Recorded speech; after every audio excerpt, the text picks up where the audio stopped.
Not only can you use the Azure Portal GUI to tag Azure Cloud Resources, but you can also do it using PowerShell. Here in the Windows PowerShell ISE on my on-premises computer, I've got a script that allows me to tag Azure Cloud Resources. I've already downloaded and installed the Azure PowerShell module, which will allow me to use these commandlets. So what's going on here? Well, let's take a look at line 1. In line 1, we are calling upon the get-az resource PowerShell commandlet, which is used to retrieve a cloud resource in Azure. The resource I'm interested in has a name of VNet1. It's a virtual network, and it was deployed in a resource group called RG1. Now, all of that is placed within parentheses because I want that treated as its own expression, after which, outside of the parentheses, I'm going to call upon the .tags property.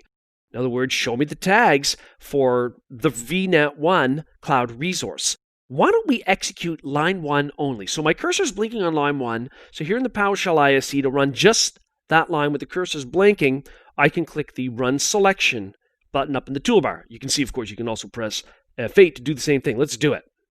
So when we do that, we should get a list of any tags that are tied to that particular resource, in other words, VNet1. And we can see here that we've got a tag name of project with the value of AZ-500. We've got a tag called usage with the value of dev and CCID with the value of 4555. Okay, so the next thing that we can do is use PowerShell to modify tags. It's a lot more than just retrieving tag information, as we've seen in line 1. So what we're going to do here in line 3 is create a variable called VNet for virtual network. And we're going to essentially use what we did in line 1, the get-az resource commandlet, to retrieve information for VNet1 and dump it into the $VNet variable.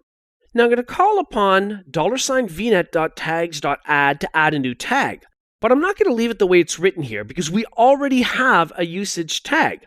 So let's say I want to add a brand new tag. And it's going to be called environment.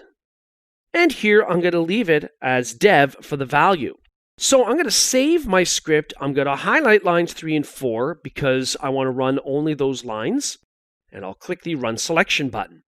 And we can see that it appears our code executed, but we can verify this by running the get-az resource commandlet again. So I'm going to run that line. Now notice our new tag environment dev is not there. Now the reason that didn't take is because we didn't run line 6. Line 6 here uses set-az resource to apply the change. We didn't do that, so it didn't stick. So what we're doing is using the -tag parameter and